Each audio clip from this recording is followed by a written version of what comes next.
Hello friends, welcome to my channel আমার কথা। আজকে আমার শরীরটা ঠিক তেমন ভালো নেই, তাই গলার আওয়াজটাও হয়তো একটু ম্রিয়মাণ লাগছে। সকাল সকাল এই পাখাদের মধ্যে থাকতে বেশ ভালোই লাগে। আর নিচে একজনের ঘরে এই ছোট্ট অ্যাকোরিয়ামটা আছে, সেই মাছগুলো দেখতেও বেশ সুন্দর লাগছিল, তাই সেখানেই খানিকক্ষণ কাটিয়ে নিলাম সকালটা। যেটুকুনি ভালো লাগা সঙ্গে নিয়ে থাকা আর কি। সকাল সকাল ব্রেকফাস্টে লুচি, ছোলার ডাল, জিলিপি দিয়ে জমিয়ে গেল সকালবেলাটা। সঙ্গে আলু ভাজাও ছিল। আলু ভাজাটা আমাদের সবারই খুব ফেভারিট, আমার সোমনাথ দুজনের তো প্রচণ্ডই ভালো।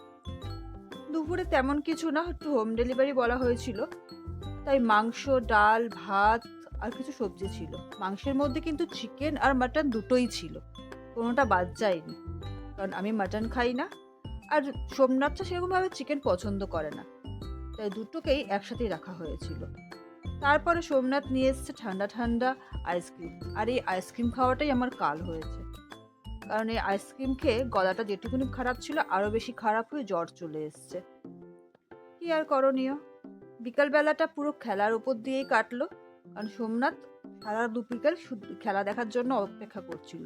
শেষে রাত্রি 9টার সময় ও খেলা দেখার চান্স পেল, কারণ বৃষ্টি হচ্ছিল বলে খেলাটা ডিলে হলো। আর শরীরটা সেরকম ভালো ছিল না বলে রাত্রিবেলা বিশেষ কিছু না, শুধু একটু আলু ভাজা আর রুটি খেলাম।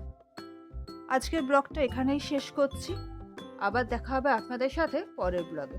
ততক্ষণের জন্য টাটা।